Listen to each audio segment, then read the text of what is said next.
prolifération des web TV et les rumeurs qui enflamment la toile. La haute autorité de la communication fait une mise au point et fixe les règles du jeu. L'objectif de la démarche de la HAC est de contribuer à régulariser les médias en ligne pour les soumettre aux mêmes règles d'éthique que la presse traditionnelle. Fini les files interminables dans les stations-service. Bamako renoue depuis quelques jours avec les embouteillages. Les usagers s'approvisionnent sans difficulté. Pompistes et usagers se félicitent des mesures prises par les autorités pour mettre fin aux souffrances de la population. L'une de nos équipes a sillonné la capitale. Les FAMA s'engagent pour une armée opérationnelle sans VIH ni SIDA. Le lancement de la campagne a eu lieu hier sur la place d'armes du 34e régiment du génie militaire. L'initiative entre dans le cadre de la semaine thématique de lutte contre le VIH-SIDA. Fin de la première session de la chambre criminelle du tribunal de Kaya. 8 condamnations à la peine de mort, 6 à la perpétuité, en sursis, 7 acquittements et 21 condamnations à temps ont été prononcées. Les différentes parties se réjouissent de la qualité des débats et des peines prononcées visant à lutter contre la criminalité. Nous sommes mercredi 28 janvier 2026. Merci de renouveler votre fidélité à la grande édition de ORTM1. Vous servir est un réel plaisir. Bonsoir à toutes et à tous. Le Conseil des ministres est réuni ce mercredi 28 janvier 2026 en session ordinaire dans sa salle de délibération au palais de Koulouba sous la présidence du général d'armée Assimi Goïta, président de la transition, chef de l'État. Après examen des points inscrits à l'ordre du jour, le Conseil a adopté des projets de texte et entendu des communications. Avec moi pour la lecture du communiqué du Conseil, Mahamadou Kone, bonsoir. Bonsoir Awama, mesdames et messieurs, bonsoir. D'abord au chapitre des mesures législatives et réglementaires. 1. Sur le rapport du ministre des Mines, le Conseil des ministres a adopté un projet de décret autorisant le transfert à la société Mines de Kobada SA du permis d'exploitation de grandes mines d'or attribué à la société African Gold Group Mali-Sarl à Kobada, cercle de Kangaba, région de Koulikoro.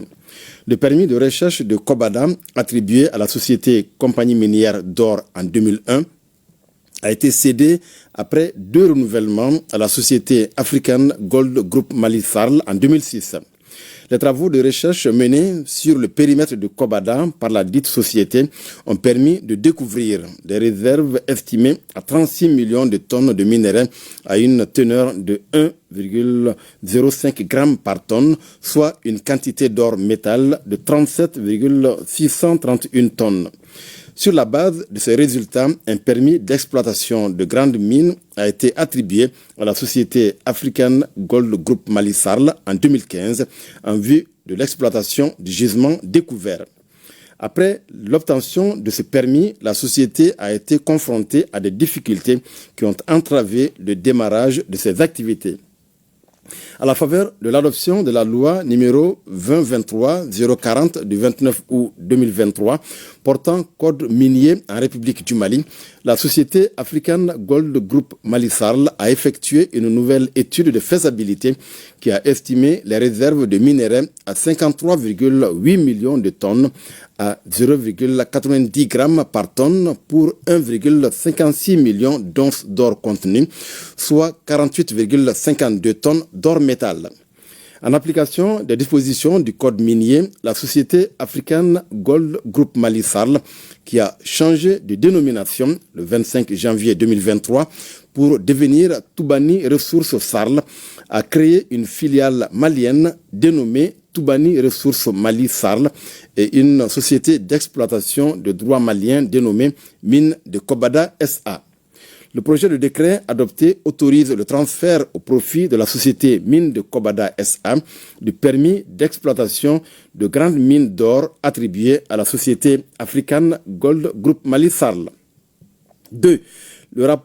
Sur le rapport du ministre de l'Urbanisme, de l'Habitat, des Domaines, de l'Aménagement du territoire et de la population, le Conseil des ministres a adopté un projet de décret autorisant la cession à titre gratuit à la République de Guinée de la parcelle de terrain objet du titre foncier numéro 399 du cercle de Kangaba, sise à Tomodo Koumakra, commune rurale de Benkadi.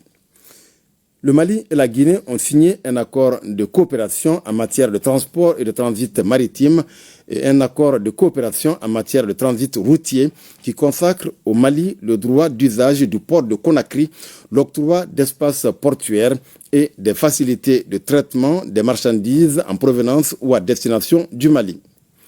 Dans le cadre de la mise en œuvre des 10 accords, la République de Guinée a mis à la disposition de la République du Mali un terrain d'une superficie de 20 hectares au profit des entrepôts maliens en Guinée dans la ville de Kankan.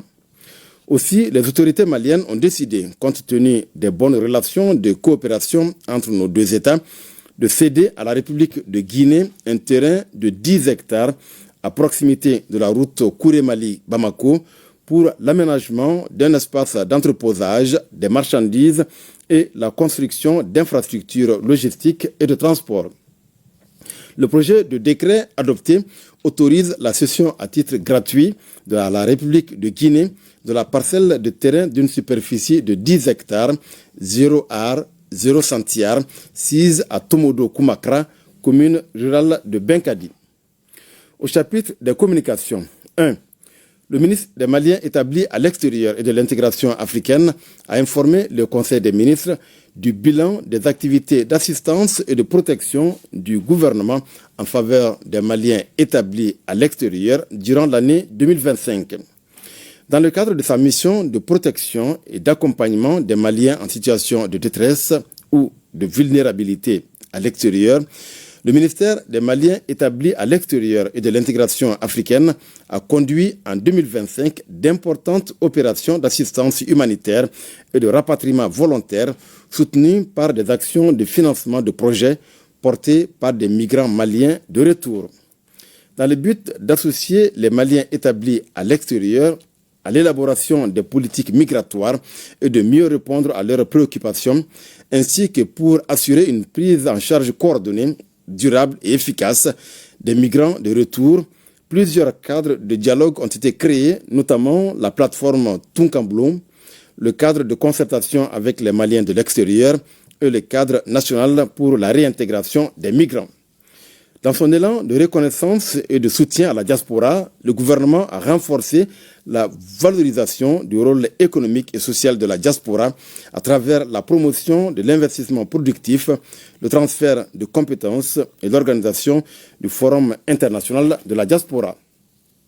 Le ministère en charge des Maliens établis à l'extérieur a consolidé en 2025 le dispositif national de gestion des retours et des crises migratoires, renforcé la coordination consulaire, mobilisé les partenaires techniques et financiers et intensifié le dialogue diplomatique avec les pays concernés en vue de garantir une meilleure protection des Maliens établis à l'extérieur.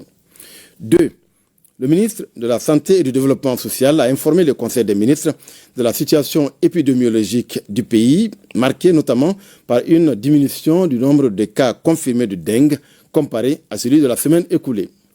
Le président de la transition, chef de l'État, a cependant appelé la population au respect strict des mesures de prévention et de lutte contre les maladies.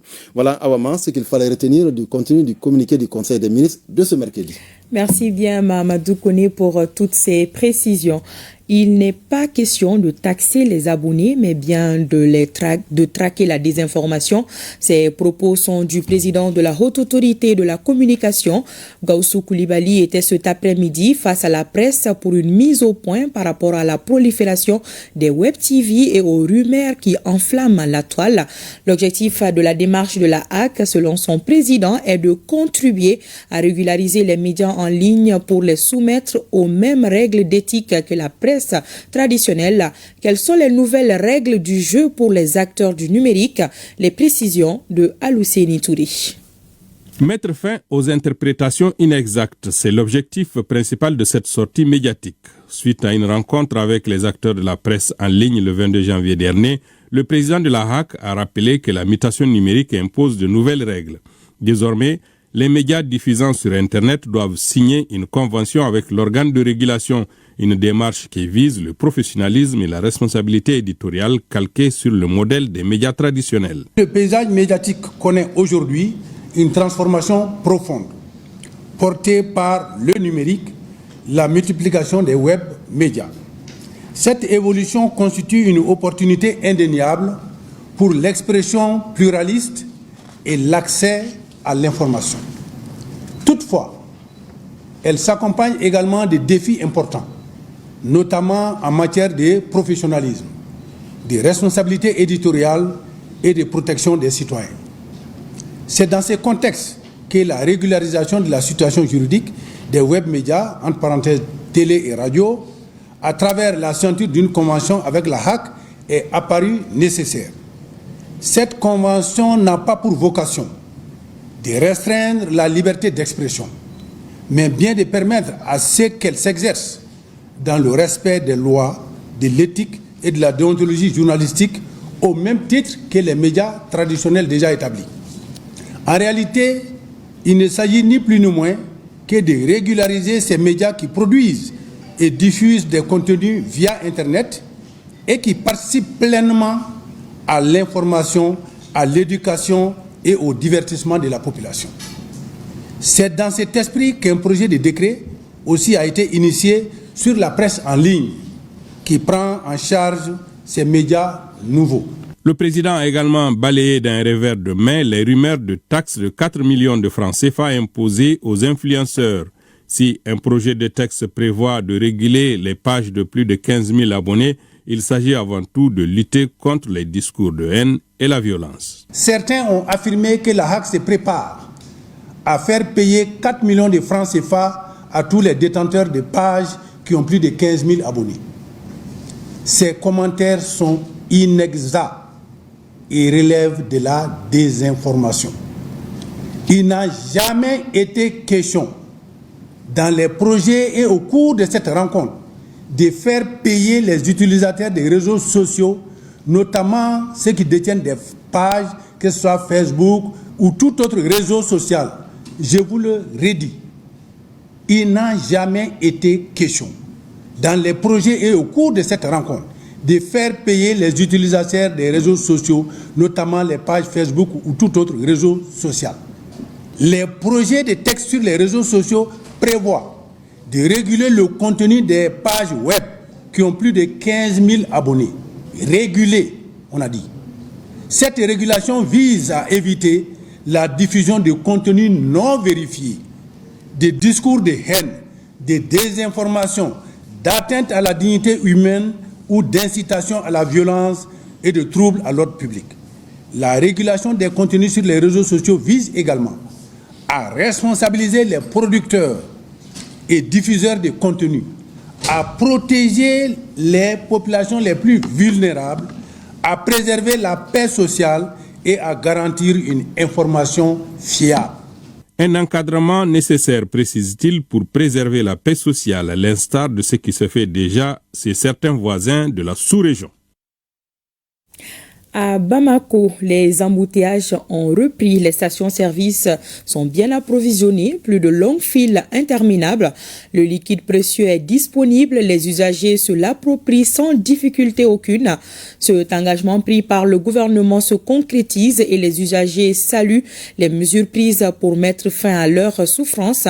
Une de nos équipes de reportage conduite par Moussa Kamara a sillonné quelques stations de la capitale.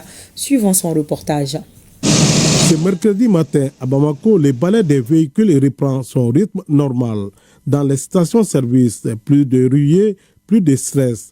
Les carburants coulent à flot, signe d'un retour progressif à la normale, après une période marquée par l'incertitude. Dans plusieurs quartiers de la capitale, les stations-service sont désormais suffisamment approvisionnées. Essence et gasoil sont disponibles au grand soulagement des usagers.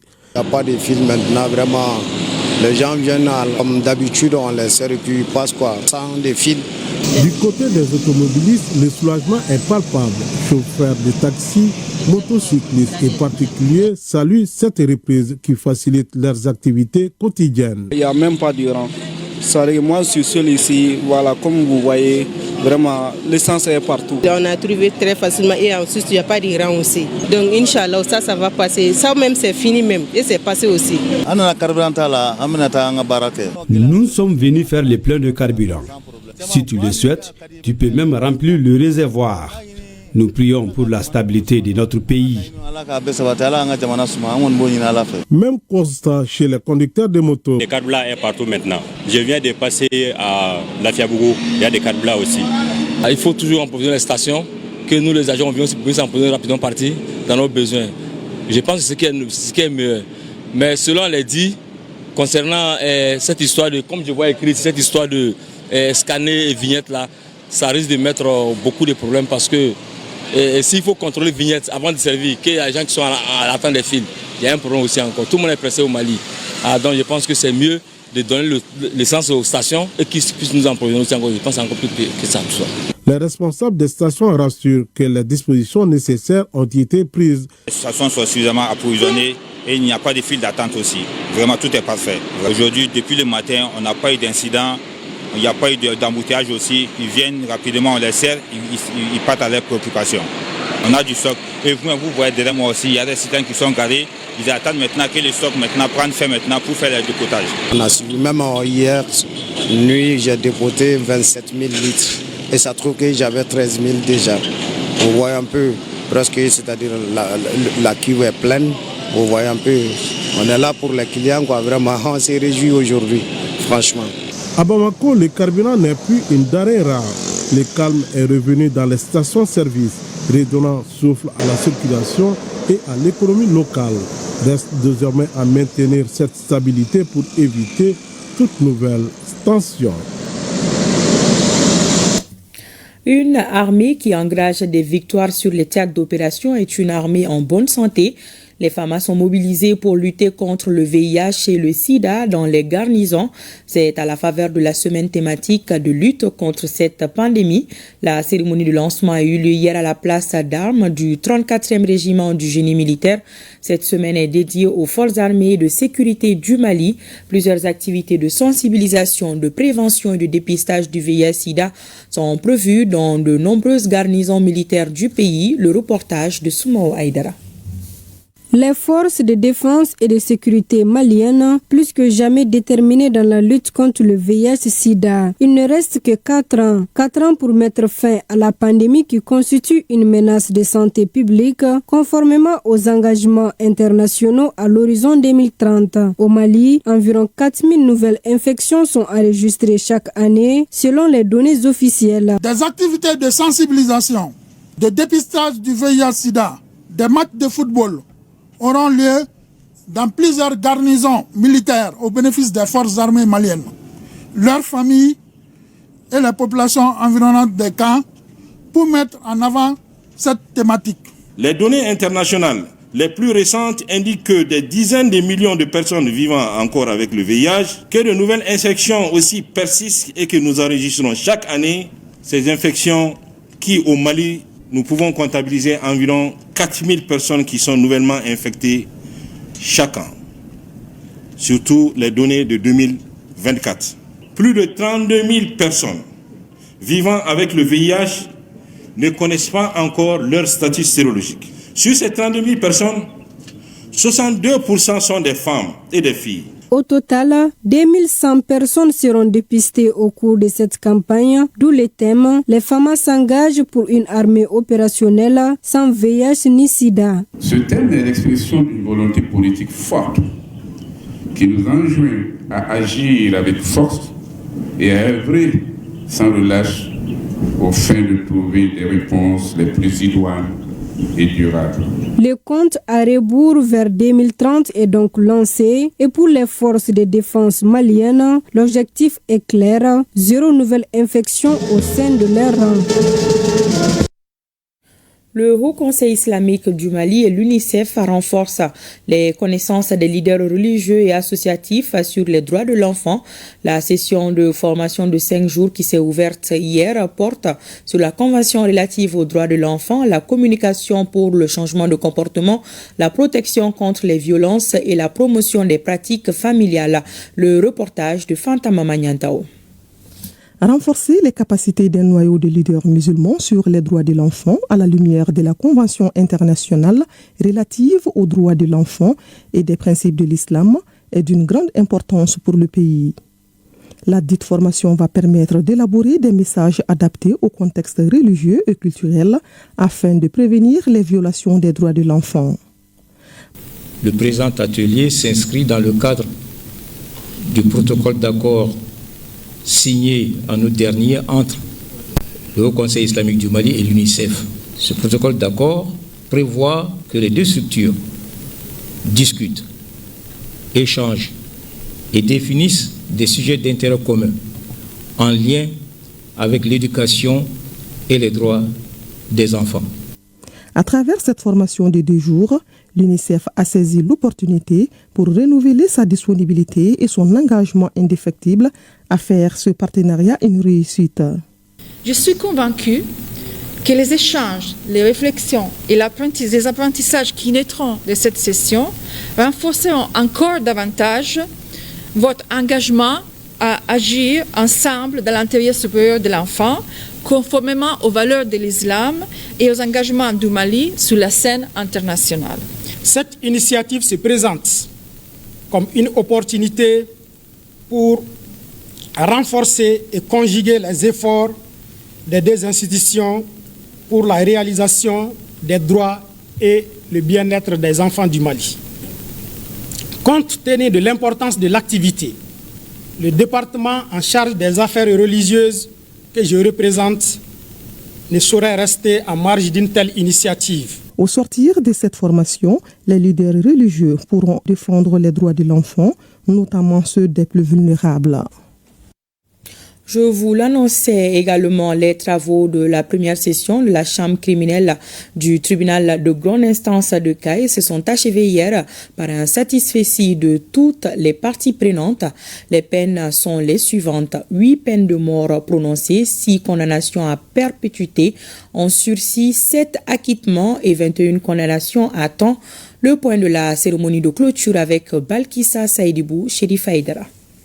Après les 6 jours de travaux de la chambre criminelle de Caille, certains des 45 prévenus rentrent chez eux ce mardi 27 janvier 2026, tandis que d'autres retournent en prison pour purger leur peine. Il y a eu des condamnations à mort, qui sont au nombre de 8, des condamnations à perpétuité pour 6 cas, et il y a eu des décisions de sursis qui sont au nombre de 11, et des décisions d'acquittement atteignant 7 cas, il y a eu 21 décisions de condamnation à temps.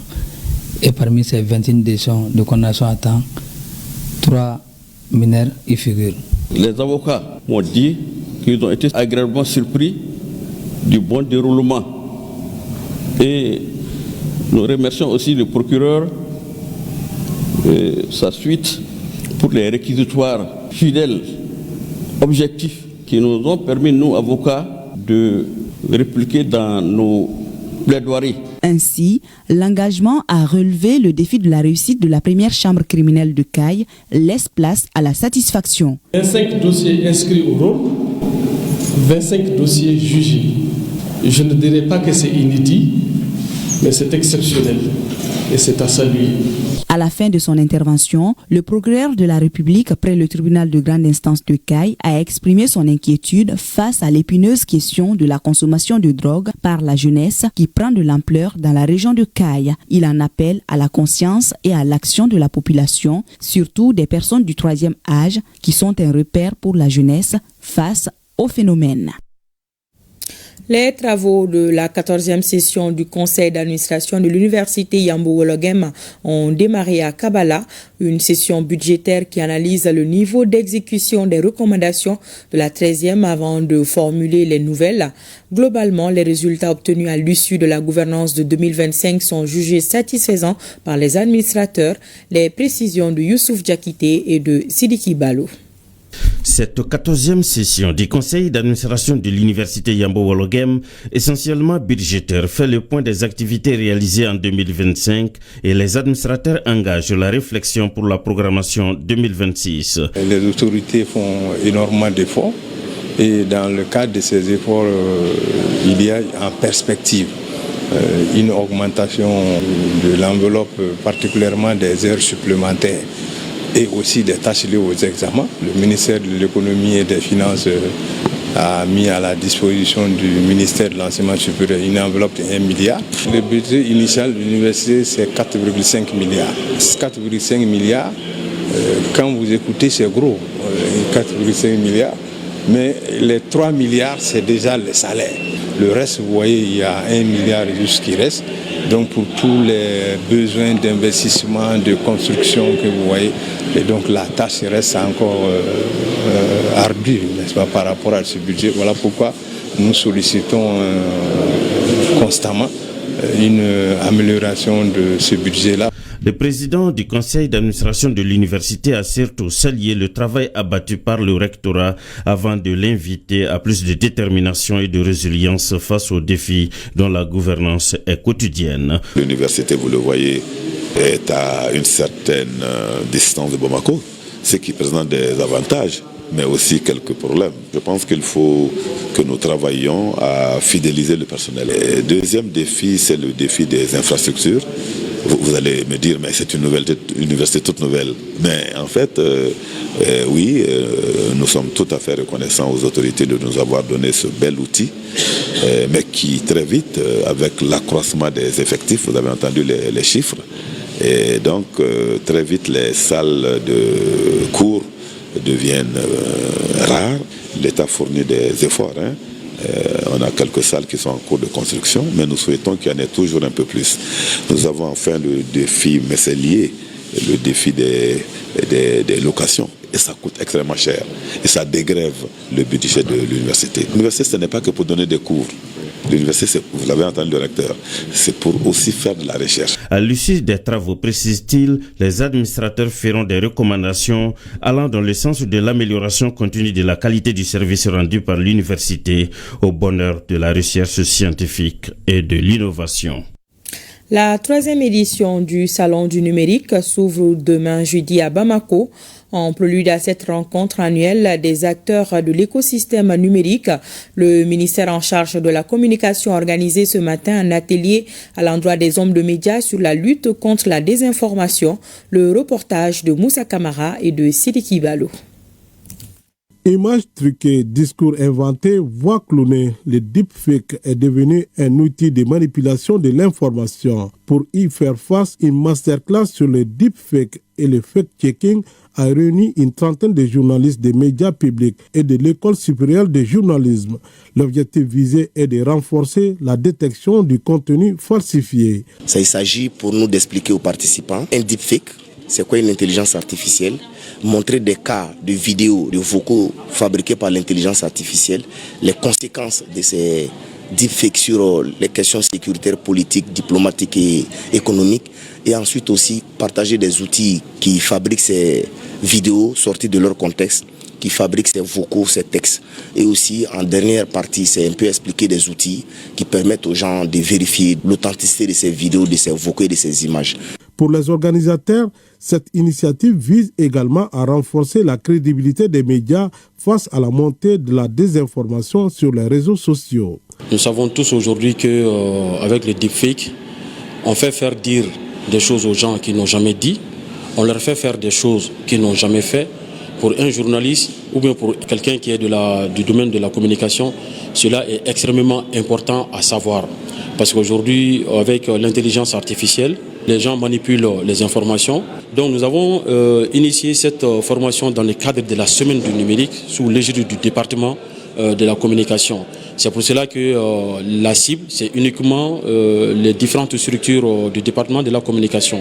Du côté des participants, la formation est jugée utile et en phase avec les réalités actuelles du métier. Ça nous permet d'identifier les deepfakes dans l'avenir et de se réorganiser pour faire face aux problèmes actuels de l'IA dans notre pays. Elle va renforcer les capacités de nos étudiants qui reçoivent déjà des cours d'intelligence artificielle. Ça va les aider également dans leur travail de fact-checking. À l'heure où une fausse information peut faire le tour du monde en quelques secondes, former les journalistes au fact-checking apparaît plus que jamais comme une urgence pour préserver la confiance du public. Mali Météo adopte des mesures de prévention face aux aléas climatiques, notamment la sécheresse. La structure organise depuis hier une session de formation de 5 jours sur la gestion des catastrophes naturelles. Il s'agit au terme de la formation de mettre à la disposition des participants des outils modernes de suivi et de prévention. Le reportage de Sokona Kamesoko. La sécheresse, un phénomène naturel aux conséquences dévastatrices. Elle affecte non seulement nos ressources en eau, mais aussi la pratique de l'agriculture et par conséquent la vie des communautés. Face à ce défi, la prévention et l'anticipation deviennent des mécanismes essentiels pouvant contribuer à réduire les impacts tout en renforçant la résilience des communautés. Le PAM, depuis 2024, on accompagne le gouvernement du Mali pour le renforcement du système de gestion des risques climatiques et de catastrophes à travers cette approche dite action anticipatoire. Et cette approche novatrice et proactive permet sur la base des prévisions robustes de mobiliser des ressources préarrangées au fin de mettre en œuvre des actions concrètes à même de renforcer la résilience des personnes et des systèmes avant même que les risques se produisent. La rencontre de 5 jours doit permettre à la trentaine de participants de cerner la méthodologie de prévention saisonnière et sous-saisonnière. Ils vont également faire l'état des lieux du concept action anticipatoire au Mali. Au cours des 2 dernières années, notre pays a enregistré des avancées significatives en matière d'action anticipatoire. Ces progrès se sont traduits par la structuration d'un cadre national dédié, notamment le groupe technique action anticipatoire, l'identification prioritaire des aléas climatiques majeurs susceptibles de bénéficier des actions anticipatoires, en l'occurrence les inondations fluviales et la sécheresse, l'élaboration et la validation des plans spécifiques. Le plan action anticipatoire inondation fluviale est déjà un acquis. Nous attendons incessamment le plan national action anticipatoire sécheresse.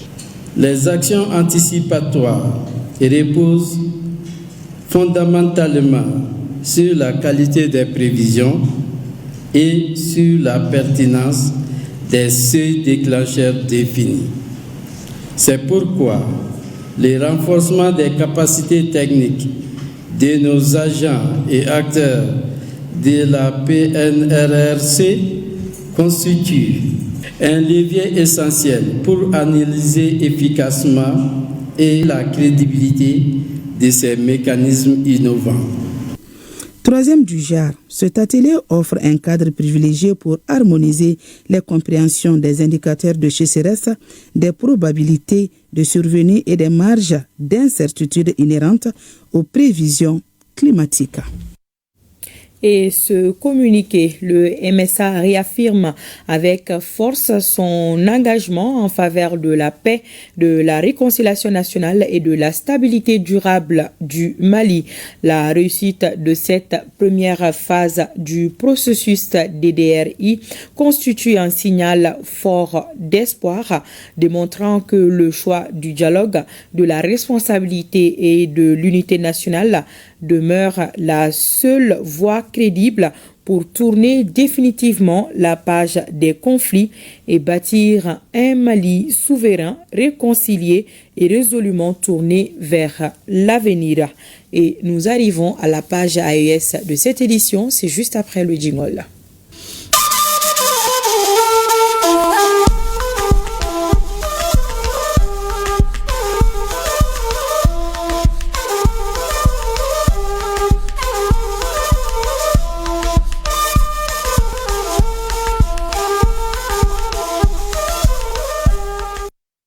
Dans la page AIS, la cité des 333 nous ouvre ses portes. C'est à l'occasion de la célébration de la 2e année du retrait des pays de l'AIS de la CEDEAO. L'initiative est du réseau des femmes de l'AIS et l'association pour l'autonomisation de la femme et la paix au Nord. La célébration de la journée a été marquée par une conférence débat sur le bilan de la présidence malienne à la tête de la Confédération. Le reportage de Najima Babasissé et Maouloud Tandina. 2 ans après le retrait des pays de la Confédération des États du Sahel de la CEDEAO, Tombouctou vibre aux couleurs de la Confédération des États du Sahel. Pour magnifier cet acte hautement historique, initié par l'Association pour l'autonomisation de la femme et de la paix au Nord et le réseau des femmes de l'AIS. 2 années déjà que nos pays ont fait le choix courageux de se lever, de rompre avec l'injustice et d'assumer pleinement leur destin. Ce moment historique restera gravé dans la mémoire collective de nos peuples. Car ce retrait n'est pas une fuite, mais un acte de responsabilité, de dignité et de souveraineté. L'AIS est né et grâce à l'idée et la grande révolution de l'étoile polaire de cette révolution africaine, je vais nommer le général Assimi Goïta, qui a pris ce sacrifice en main en son temps. Le Mali fait ça, le Mali fait ça. Aujourd'hui, c'est le pays le plus élevé. Une conférence de bas en langue sonraï avec comme thème le bilan de la présidence malienne de la Confédération de l'AIS a permis à l'assistance d'être bien édifiée sur le dit bilan. Nous avons retenu aujourd'hui que l'AIS a un drapeau, l'AIS a l'hymne, aussi une devise et nous avons été émerveillés. Nous nous réjouissons de cette belle initiative hautement patriotique qui met encore une fois la lumière sur les actions salvatrices de la Confédération des États de l'AIS. C'est l'occasion pour moi d'abord de saluer l'Association pour l'autonomisation des femmes pour la paix au Nord et le réseau des femmes de l'AIS pour cette belle initiative. Contribuer sans nul doute à informer la population à la base des actions et des activités de l'AIS. Auparavant, l'hymne national du Mali et de l'AIS avait été entonné pour affirmer l'attachement de la région de Tombouctou avec leurs voisins de Taoudéni aux idéaux de la Confédération des États du Sahel. Le Burkina renforce son parc automobile à travers l'acquisition de nouveaux bus. Le Premier ministre Rim Talba Jean-Emmanuel Ouedraogo a procédé hier à la remise officielle d'un second lot de 375 bus à la société de transport en commun Sotraco. Cette donation s'inscrit dans le cadre de l'initiative présidentielle pour une éducation de qualité. Elle prévoit au total 530 véhicules pour faciliter le transport des élèves et étudiants. Le projet est financé par l'État burkinabé en partenariat avec Vista Bank Burkina à près de 45 milliards de francs CFA. Le reportage de Bienvenue Taonsa. Frayer le passage pour ce géant du transport urbain. Bus moderne, climatisé, muni d'une rampe d'accès pour personnes à mobilité réduite, d'un système de géolocalisation, et la liste n'est pas exhaustive. De nouveaux bus à perte de vue au profit de la société de transport en commun Sotraco. 375 en tout, dernier lot d'une promesse de 500. Le compte est bon. C'est une décision prise en Conseil des ministres du 5 décembre 2024 qui se concrétise. Un nombre record, un acte historique, et c'est le chef de l'exécutif burkinabé qui se charge de la remise des clés. Au nom du camarade président du Faso, le capitaine Ibrahim Traoré, je vous remets ce second lot de bus, 375 bus, complément donc du lot total de 530 bus qui avait été promis par le camarade président du Faso. Content n'est pas content, content quand même. C'est une bouffée d'oxygène pour la Sotraco.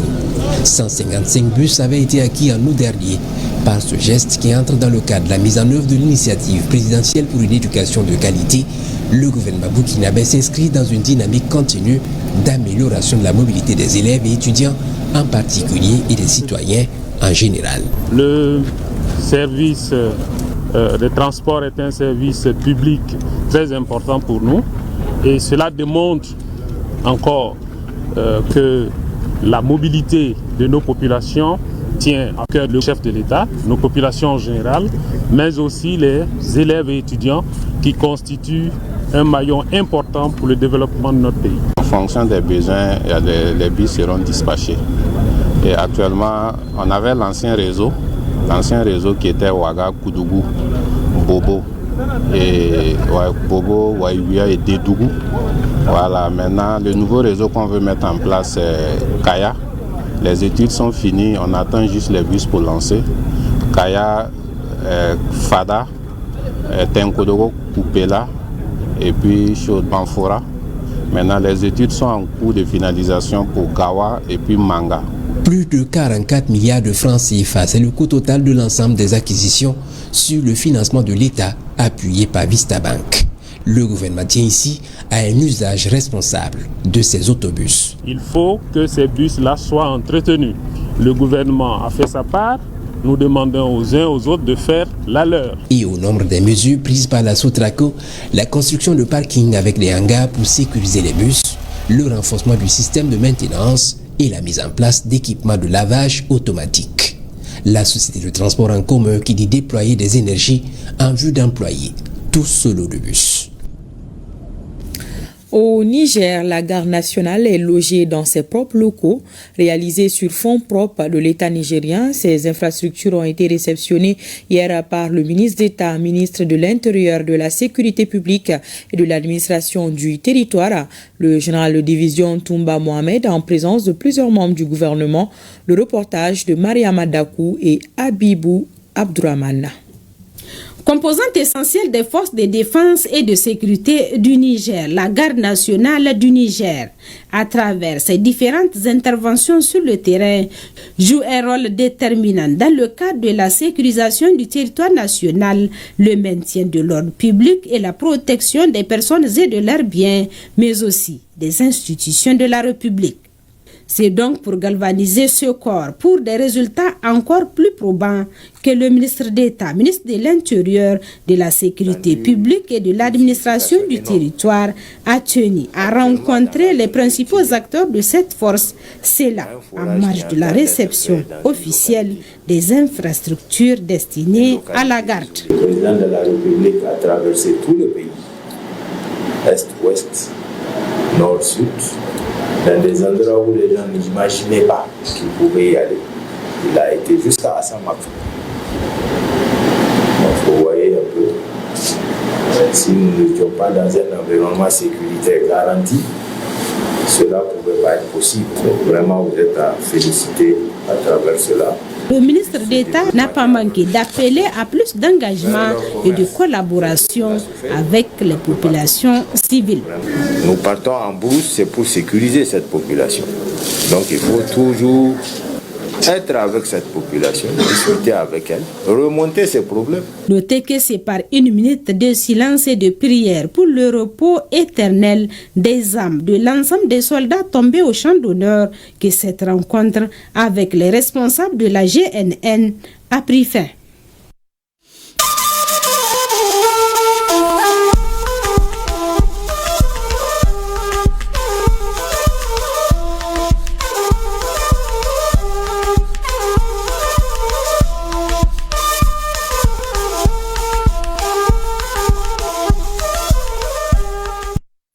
Retour à l'actualité nationale pour parler de ce rendez-vous mensuel entre le ministre en charge de la jeunesse et des sports et la presse. Une tribune pour le ministre Abdoul Kassim Ibrahim Fomba de rappeler les actions menées, les réformes engagées et les perspectives. Actualité oblige, la situation au niveau de la Fédération malienne de football s'est invitée dans les échanges. On en sait davantage avec Foutigui Tungara. Constant dans sa démarche, le ministre en charge de la jeunesse et des sports a également été cohérent dans ses explications face aux hommes de médias ce mardi dans sa traditionnelle conférence de presse mensuelle. Couvrant les 3 derniers mois de sa gestion, les activités réalisées ont été effectuées dans le cadre des 3 axes stratégiques du département, à savoir jeunesse et citoyenneté, Faso Baranedjoro, village des opportunités et sport citoyen. Dans le cadre de l'axe numéro 1, nous avons eu des dizaines de milliers de jeunes qui ont été mobilisés sur plusieurs activités dans le cadre de Andjoro, dans le cadre également du volontariat et de l'initiative Mon service public, mon engagement citoyen, et des dizaines de milliers de jeunes à travers Bamako, Kati et les environs de Bamako se sont mobilisés également dans le cadre de l'accueil des chefs d'État de l'AIS. Il y a la commission de lutte contre la drogue et le projet Neka Sigida qui a permis de mobiliser à peu près un peu plus de 200 millions par la communauté elle-même. dans le cadre de l'embellissement de leur propre quartier. L'une des activités phares ces derniers temps aura été la mobilisation autour de la CAN 2025 au Maroc. De façon globale, nous avons eu à mobiliser 239 442 950 francs CFA. Sur ces mobilisations, il y a des billets d'avion qui ont été achetés, l'hébergement qui a été payé, les billets d'avion ont été payés à hauteur de 93 720 400 francs. On a intégré également le transport local, donc de leur hôtel au stade et de Casa aux autres villes où il y avait les matchs du Mali. Donc je pense qu'on a intégralement pris en charge cela, y compris les tickets d'entrée. En termes de perspective, le curseur est désormais placé sur le fitness spécial dans certaines communes de Bamako, l'organisation de l'inauguration du Palais des Pionniers, le sport des masses spéciales FAMA, le sport de proximité jeux d'échecs et judo avec les finales des tournois interquartiers et la rénovation de la place Cannes dans le cadre de mon service public, mon engagement citoyen. Le Toguna, la maison du Ogon, des dizaines de stands sous lesquels on admire les merveilles du pays d'Ogon. La place du cinquantenaire n'a rien à envier aux falaises du pays d'Ogon, et ce à la faveur de la 11e édition du festival Ogobanya. Alpha Maïga a fait un tour dans les stands. Il nous confirme des trésors cachés à découvrir dans ce reportage. Festival Ogobanya 11e édition, ici les stands du fleuve, vitrine vivante de la fraternité Dogon-Bozo. On a 250 stands. Donc ces 200 stands sont répartis entre les différents artisans de l'intérieur et d'autres pays, comme le Burkina, le Niger, le Sénégal, le Ghana, qui sont tous présentés ici. Alignés le long des berges, les stands attirent festivaliers et curieux. Masques, sculptures, objets rituels, tissages, poteries et produits artisanaux témoignent de la richesse du patrimoine Dogon. Là, c'est le pays d'Ogon qui vient me retrouver à Bamako ici. Ça me fait plaisir de voir d'autres cultures aussi, pas seulement que la culture d'Ogon. Il y a d'autres cultures qui sont là cette fois-ci, comme toujours plus tôt. On est venu aussi transmettre le savoir-faire du Burkina au Mali et au monde entier. Il y a les relations, les réseautages, il y a ça aussi dedans. J'ai vu de l'artisanat très intéressant, des habits surtout, bon, j'ai regardé ça. Et du coup, des nouvelles choses aussi, des nouvelles créations.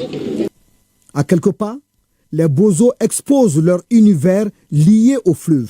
Filets de pêche, pirogues miniatures, instruments traditionnels et mets issus de la pêche locale, rappelant tout simplement que leur lien ancestral avec l'eau.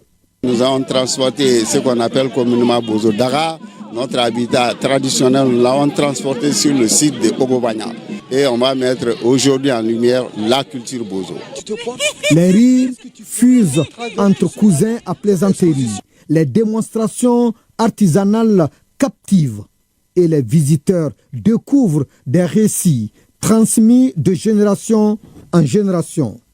Cette année aussi, le fait qu'on a donné l'honneur à nos enfants qui sont les Bozo, c'est un réel plaisir. Ils nous ont invités, ils ont fait de nous invités d'honneur. Ce sont nos enfants, nous allons les honorer, nous allons faire en sorte qu'ils ne regrettent pas. L'espace devient un lieu d'échange permanent. On a vu un brassage de toutes les cultures du Mali aujourd'hui, cet après-midi, dans le cadre du festival Ogobanya. Nous avons visité le Ogon, qui a fait des bénédictions pour le Mali, pour la transition et surtout pour qu'il y ait un Mali apaisé, uni dans la paix. J'invite nos compatriotes de Bamako et de venir visiter Ogobanya. Il se passe des choses merveilleuses. À travers ces stands, le festival Ogobanya réaffirme sa vocation, préserver, valoriser et transmettre les cultures maliennes tout en célébrant l'unité dans la diversité. Euratom, une erreur nous a fait dire hier soir dans l'édition de 20h que le budget de l'Institut national de formation en sciences de la santé INFS passe de 3 milliards en 2025 à 6 milliards de francs CFA en 2026. La bonne information est que le budget passe de 3 milliards à 4 milliards de francs CFA, soit une augmentation de 10,84%. Avec ce montant, l'Institut affirme sa volonté de moderniser ses infrastructures, de renforcer la qualité de l'enseignement et de mieux préparer les futurs cadres du système de santé malien. Toutes nos excuses. Fin des activités de la deuxième édition du Festival Benso de Yanfolila. Plusieurs activités ont été menées dans le sens de la sensibilisation. Ce soir, nous vous parlons de la conférence sur la protection de l'environnement, un thème évocateur car le Wassoulou, le Birgo et le Fladougou subissent de plein fouet la dégradation des sols, des forêts et des ressources en eau. Nos envoyés spéciaux Bokari Koulibaly et Abdoulaye Samaki ont suivi la conférence, suivant leur reportage.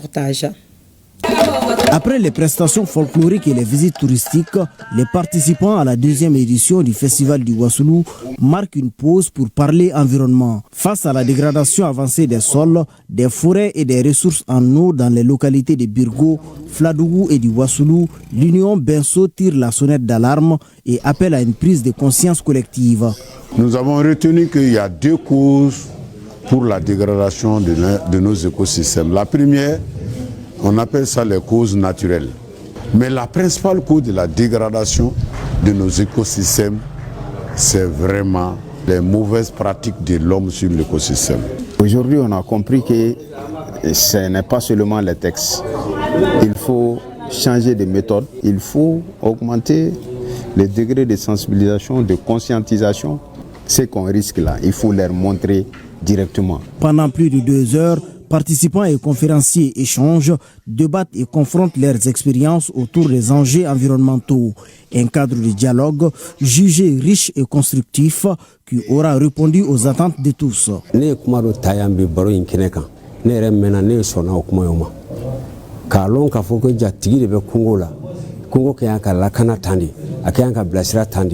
ka sugul kunata wakati lo ka sugu jigi wakati lo ni boroda in tebi ne tuma deli ko men folo o be boroda nafaro yira amun fene be boya nan tara amba yira an ko mo la tugumi jani wati de ni wati de ni magan kan foi magan kan ke o belo boroda in konnana.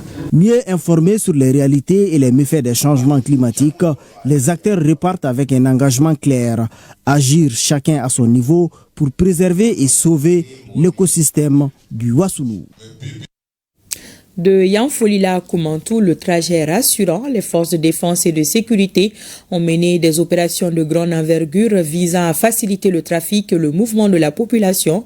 C'est ce qui a d'ailleurs permis la tenue de la semaine de la santé des jeunes de Koumantou, maintes fois reportée.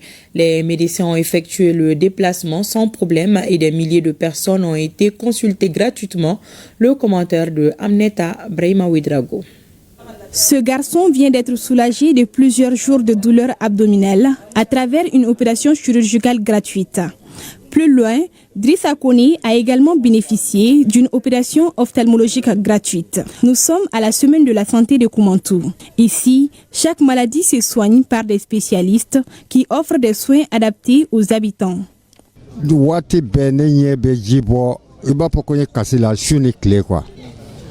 Mais il y a un problème, mais à la délai, à la cas, ok, à pourrailler. A wopere ne ma dorma kelen sara. Jama be caya, an ka déplacement, an ka fura soroli ma nɔgɔ. N'u nana dɔrɔn u bɛ na an ka furakɛli kɛ yan. Vraiment, an nisɔndiyalen don kojugu. Depuis 15 ans, voilà, toutes nos excuses pour ce problème d'aiguillage. De la santé à la littérature, Dr Brahima Traoré rend hommage à Mamadou Konaté à travers une trilogie dédiée aux valeurs humaines et à la solidarité. Retrouvez désormais dans vos kiosques L'homme aux mains ouvertes, les racines de la bonté, les mains de la sagesse. Adam Meiga pour le commentaire. 3 ouvrages, un seul auteur, tous édités par Koumbi Saleh et dédiés à Mamadou Konaté, promoteur de l'entreprise générale EGK. Natif de Nangila, un village situé au milieu des monts Mandinga. Spécialiste en chirurgie urologique et andrologique, Dr Brahima Traoré s'est fait lire par les passionnés du livre, non pas dans les domaines sanitaires, mais plutôt dans les domaines humanitaires et solidaires. Le premier ouvrage s'intitule « L'homme aux mains ouvertes ». À travers 118 pages, Dr Brahima apprend au lecteur le don de soi du sexagénaire Mamadou Konaté, un homme guidé par la sagesse et le sens du devoir. Le deuxième livre, intitulé « Les racines de la bonté », évoque également le parcours du sexagénaire Mamadou Konaté, à travers 14 chapitres répartis sur 189 pages. Ces récits illustrent comment les valeurs et les actions de Mamadou Konaté s'ancrent dans sa personnalité et renforcent son influence. Il rappelle aux amoureux du livre que la plus grande réussite est peut-être celle de rester humain.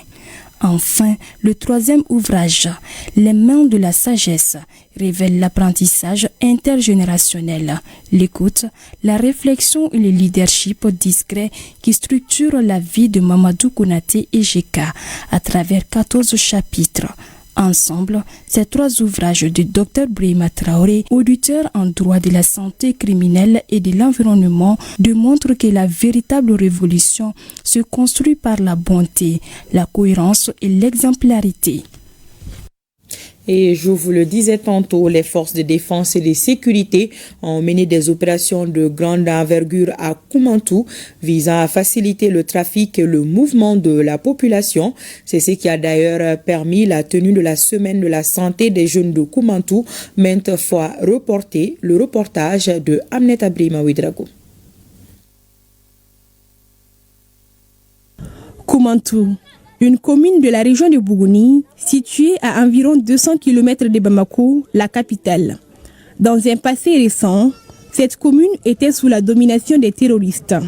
La population vivait dans une incertitude totale.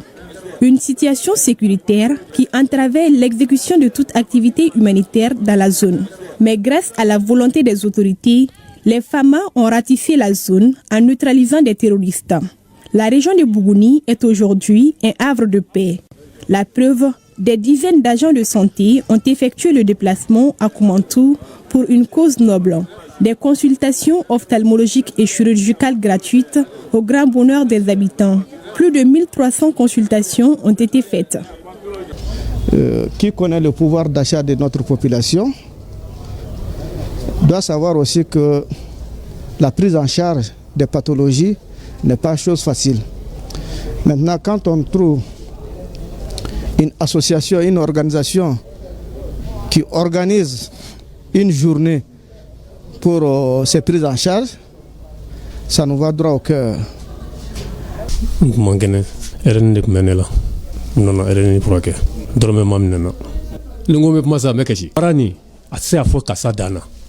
Cette opération s'inscrit dans le cadre des activités de la Semaine de la Santé à Koumantou. Elle se tient depuis plus d'une décennie.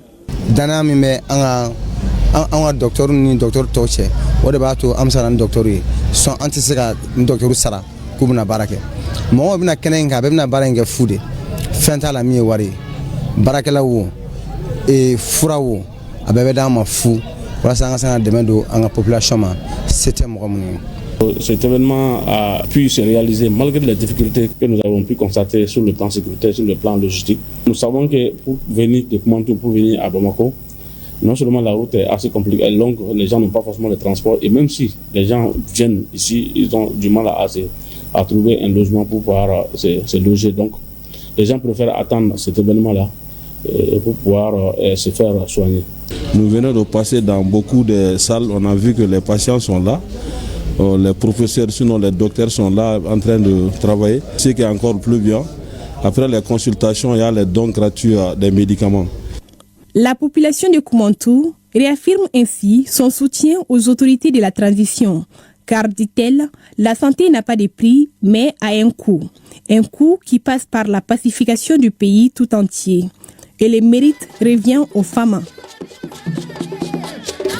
La première édition de la Coupe Mandé des Solaires donne son coup d'envoi ce jeudi au stade Mamadou Konaté à partir de 16h. Cette compétition intercommunale se jouera jusqu'au 12 février prochain et ce sera sous la présidence du ministre de la Jeunesse et des Sports chargé de l'instruction civique et de la construction citoyenne Abdul Kassim Ibrahim Fomba. La cérémonie de remise des équipements aux équipes participantes a eu lieu hier au ministère en charge des sports. C'était en présence de Famourou Djourti.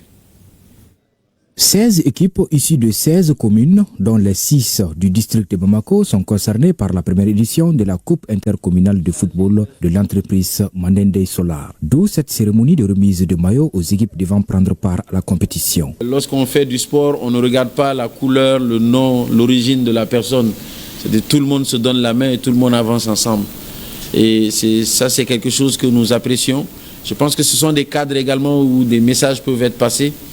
Et c'est le moment aussi de dire à l'entreprise, d'abord les remercier pour cette initiative, mais également leur demander de voir dans la mesure du possible comment accompagner aujourd'hui les différentes collectivités pour qu'elles puissent mieux assurer leur mission. Chacune des équipes a reçu 2 jeux de maillot. À travers ce tournoi de football, l'entreprise Mandende Solar entend aller au-delà de son métier de cœur. Nous restons disposés, tant que c'est dans l'intérêt de nos populations, tant que c'est dans l'intérêt de l'État, et surtout tant que dans l'intérêt des principes qui sont édictés par le président de la transition, nous restons toujours ouverts à accompagner toutes les initiatives de ce genre-là. Placée sous le parrainage du ministre en charge des sports, la cérémonie a été marquée par un moment fort. La remise de 3 maillots floqués de 3 numéros, le 1 au nom du général d'armée Assimi Goïta, président de la transition, chef de l'État, le 10 au nom du Premier ministre, chef du gouvernement, le général de division Abdoulaye Maïga, et le 9 au nom du ministre en charge des sports, Abdul Kassim Ibrahim Fomba. C'est aussi une des missions que le président de la transition, il insiste là beaucoup, à ce que les Maliens se donnent la main. Je pense que le sport est ce vecteur qui réunit les Maliens. La première édition de la Coupe Mandende Solar se jouera du 29 janvier au 12 février 2026. Le match d'ouverture et la grande finale sont prévus au stade Mamadou Konaté. La compétition se disputera en élimination directe. Et c'est tout pour cette édition. Merci de votre attention. Pensée spéciale à nos femmes. Bonsoir.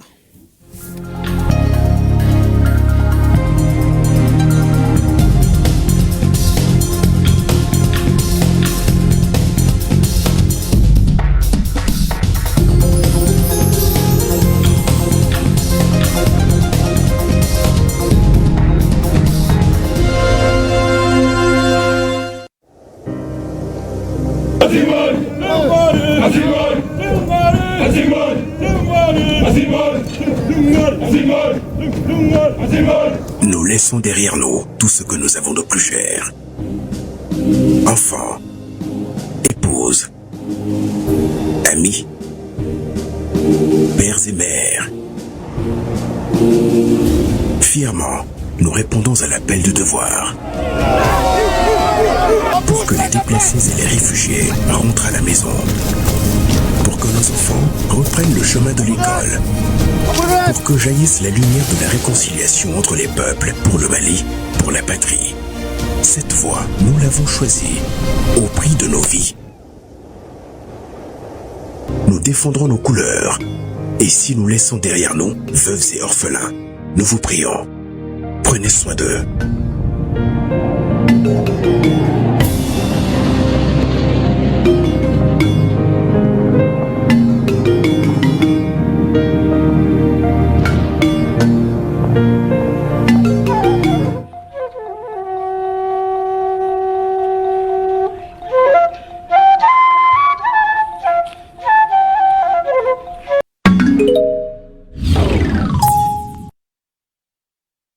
Mali la an ka fanga o ye an ka keleya ye danbe in bɛ an jeli de la wa o kelen bɛ sɔrɔ jakobuteli kelen o kelen na don o don o keleya in bɛ tila ani ɲɔgɔn cɛ jako vɛri kelen o kelen kɔfɛ jago an ka kunbɛnw la ani an ka sewakow la jago biya an ka balimaya hukumu kɔnɔna na